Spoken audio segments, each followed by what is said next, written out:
MCD ने 1 अप्रैल 2025 से user charge वसूलना शुरू कर दिया है। यूजर चार्ज वसूलने के लिए अलग से कोई व्यवस्था नहीं की है। प्रॉपर्टी टैक्स के साथ ही लोगों से यूजर चार्ज भी वसूला जाएगा। यूजर चार्ज के बारे में लोगों को समझाने के लिए शाहदरा नॉर्थ जोनल में रेजिडेंट वेलफेयर एसोसिएशन और मार्केट वेलफेयर एसोसिएशन के प्रतिनिधियों की मीटिंग बुलाई गई थी। प्रतिनिधियों ने मीटिंग का बहिष्कार करते हुए कहा कि हम यूजर चार्ज नहीं देंगे। एमसीडी अधिकारियों का कहना है कि बहुत जल्द लोगों को यूजर चार्ज के प्रति जागरूक करने के लिए एमसीडी के सभी 250 वार्डों में चलने वाले ऑटो टिप्परों पर भी ऑडियो मैसेज चलाए जाएंगे। प्रॉपर्टी टैक्स विभाग के सूत्रों का कहना है कि प्रॉपर्टी टैक्स के साथ यूजर चार्ज वसूलने से निकट भविष्य में प्रॉपर्टी टैक्स पर भी असर पड़ सकता है, क्योंकि ज्यादातर लोगों का यूजर चार्ज प्रॉपर्टी टैक्स के मुकाबले डबल से भी ज्यादा बैठ रहा है। उदाहरण के रूप में देखा जाए तो यूपी का आईडी नंबर 0840-182-111-00400 की प्रॉपर्टी का प्रॉपर्टी टैक्स तो 2125 रुपए है, जबकि यूजर चार्ज 5000 रुपए बैठ रहा है। इस तरह से यूजर चार्ज और प्रॉपर्टी टैक्स को मिलाकर टोटल धनराशि 7125 रुपए बैठ रही है।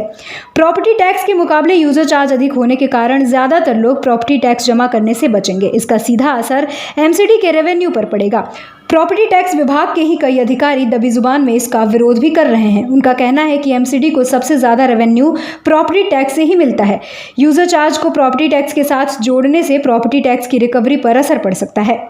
उनका कहना है कि इसके लिए विभाग को पायलट प्रोजेक्ट की तरह सबसे पहले कमर्शियल प्रॉपर्टी से यूजर चार्ज वसूलना शुरू करना चाहिए था। धीरे धीरे रिहायशी कॉलोनियों में रहने वाले लोगों को जागरूक किया जाता है, इसके बाद उनसे यूजर चार्ज वसूला जाता है।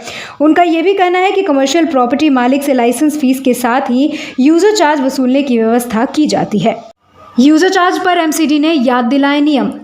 एमसीडी का कहना है कि दिल्ली सरकार ने 15 जनवरी 2018 को राजपत्र अधिसूचना के माध्यम से उस समय की तीनों पूर्ववर्ती नगर निगमों के लिए सॉलिड वेस्ट मैनेजमेंट उपनियम 2017 अधिसूचित किए थे। इसके अनुसार कचरा संग्रहण, परिवहन और सॉलिड वेस्ट के निस्तारण की सेवाएं देने के लिए एक उपयोगकर्ता शुल्क यानी कि यूजर फीस वसूल किया जाना है।